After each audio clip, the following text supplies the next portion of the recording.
Book 12, Discourse of Hermes Trismegistus, on the mind shared in common, to Tat. Mind, O Tat, comes from the very essence of God, if, in fact, God has any essence, and God alone knows exactly what that essence might be. Mind, then, has not been cut off from God's essentiality. It has expanded, as it were, like the light of the sun.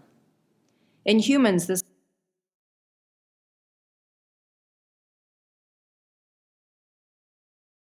For the good demon has said that gods are immortal humans.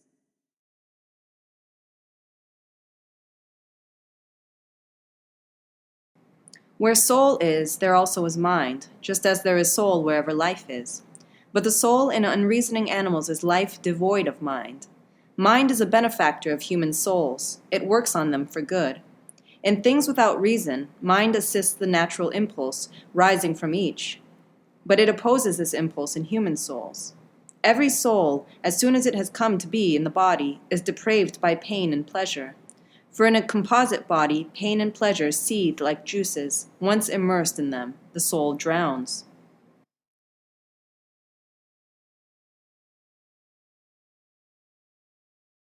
As a good physician, using cautery and the knife, causes pain to the body overtaken by disease, in the same way mind causes pain to the soul, withdrawing it from the pleasure that gives rise to every disease of the soul. A great disease of the soul is godlessness, and next is mere opinion. From them follow all evils and nothing good. Therefore, the mind that opposes the disease secures good for the soul, just as the physician secures health for the body. But those human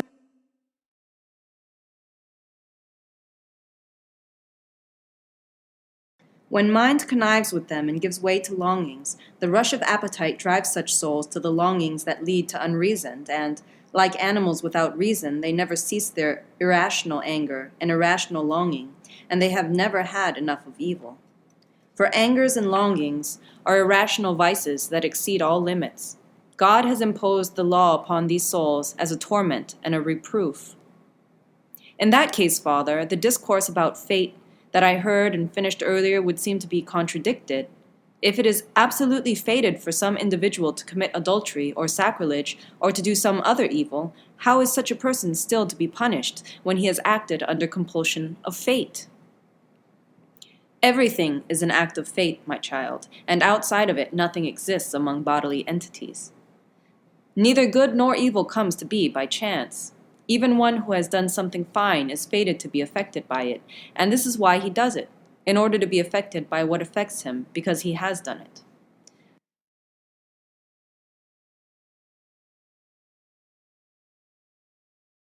Now our discourse is about mind, what mind can do and how.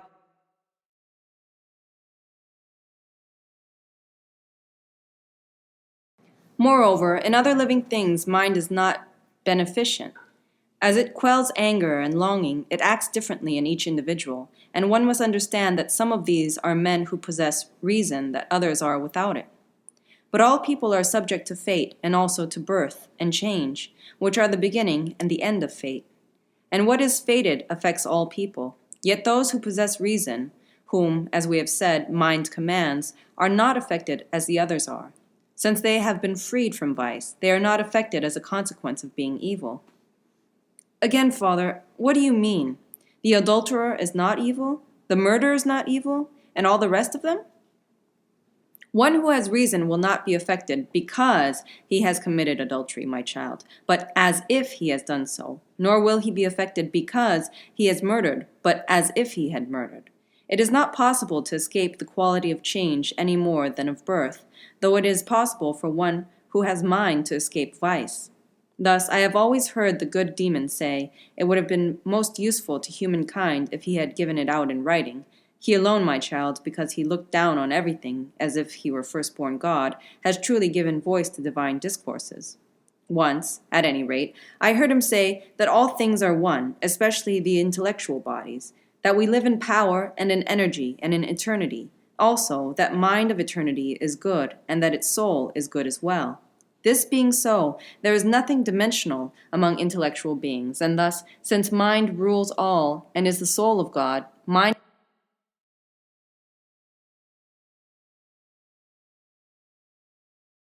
The one about fate and mind, I mean.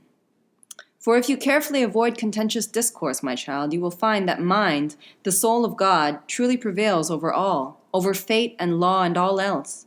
And nothing is impossible for mind, neither setting a human soul above fate, nor, if it happens that a soul is careless, setting it beneath fate. These were the finest things that the good demon said about such matters. Divinely said, my father, and truly and usefully. But make it even plainer to me. You have said that mind acts in the manner of a natural impulse in animals without reason, conniving with their instincts. But the instincts of unreasoning animals are passions, I believe. If mind assists the instincts, and instincts are passions, is mind also a passion since it is in defiling contact with passions? Well said, my child. An excellent question, and one I ought to answer. All embodied incorporeals are affected by passions, my child, and passions they are rightly called. Every mover is incorporeal, but not everything moved is body. Incorporeals are also moved by mind. Movement is passion, however, and so both are affected, the mover and the moved, one ruling, the other ruled. If there is release from the body, there is also release from passion. Yet one might better say that nothing is free from passion, my child, and that everything is affected by it. But there is a difference between passion and what is affected by passion. One is active and the other passive. Even bodies act of themselves, however. They are either unmoved or moved, and here is passion in either case. The incorporeals are always acted upon, which is why they are affected by passion. Do not let this terminology disturb you. Action and passion are identical, but it does no harm to use the more auspicious name. You have delivered the discourse very plainly, Father. Notice this also, my child, that to mankind, but not to any other mortal animal, God has granted these two things, mind and reasoned speech, which are worth as much as immortality. Mankind also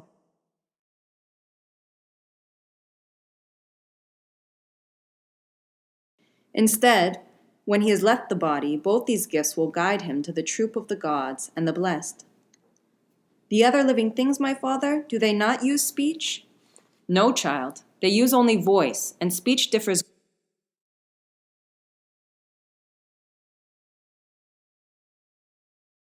Even among humans, my father, does speech not differ for each nation? It is different, my child, but humanity is one. Therefore, speech is also one, and when translated, it is found to be the same in Egypt and Persia as in Greece. My child, you seem to me to be ignorant of the excellence and importance of speech. The blessed God, the good demon, has said that soul is in body, that mind is in soul, that reasoned speech is in mind, and that God is their Father.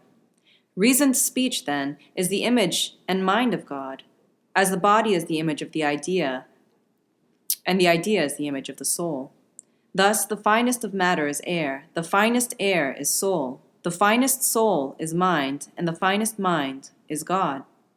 And God surrounds every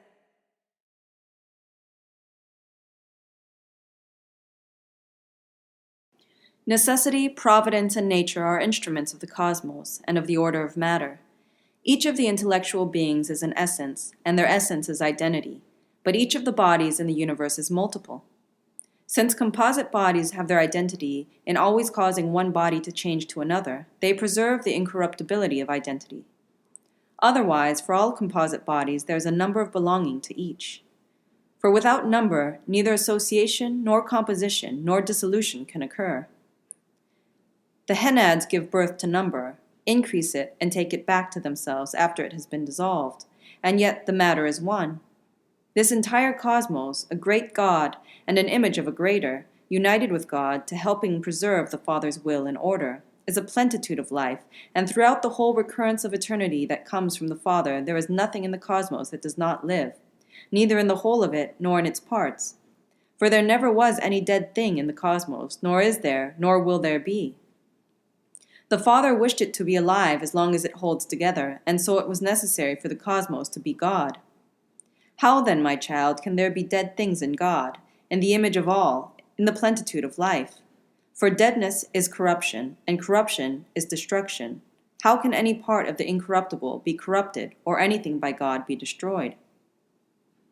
The things that live in the cosmos, Father, Though they are parts of it, do they not die? Hold your tongue, child. The terminology of becoming leads you astray. They do not die, my child. As composite bodies, they are only dissolved. Dissolution is not death, but the dissolution of an alloy. They are dissolved not to be destroyed, but to become new. And what is the energy of life? Is it not motion? In the cosmos, then, what is motionless? Nothing, my child. Does the earth not seem motionless to you, Father? No, child. It is the only thing that is full of motion and also stationary.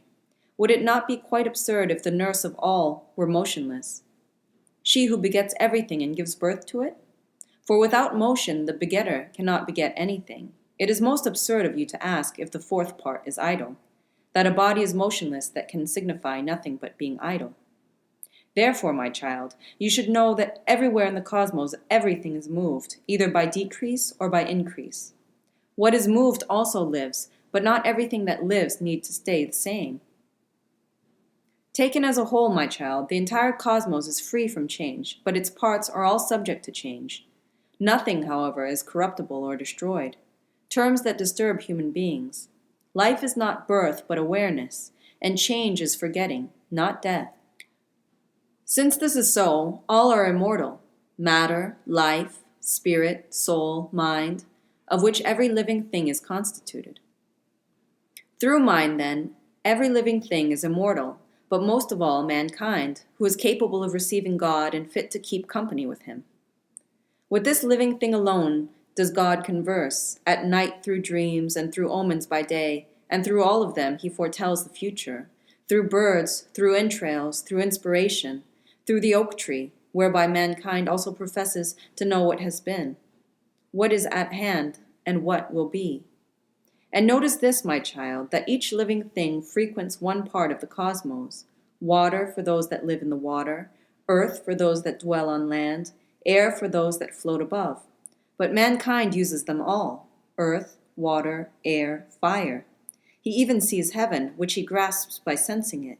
And God, who is energy and power, surrounds everything and permeates everything, and understanding of God is nothing difficult, my child. If you wish also to gaze upon him, look at the order of the cosmos and the careful arrangement of this order. Look at the necessity of the heavenly phenomena, and the providence in what has come to be and what comes to be. Look at matter, completely full of life, and a great God moving along with all beings good and fair, gods and demons and humans. But these are energies, Father. If they are entirely energies, my child, by whom are they energized? By anyone other than God? Or do you not know that, just as the parts of the cosmos are heaven, water, earth, and air, likewise the limbs of God are life, immortality, fate, necessity, providence, nature, soul, and mind, and that the permanence of them is all called the good? In what comes to be and what has come to be, there is nothing where God is not, nothing beyond him. Is he in matter then, Father? If matter is apart from God, my son, what sort of place would you allot to it? If it is not energized, do you suppose it is anything but a heap? But who energizes it if it is energized? We have said that the energies are parts of God. By whom, then, are all living things made alive? By whom are immortals made immortal? Things subject to change, by whom are they changed?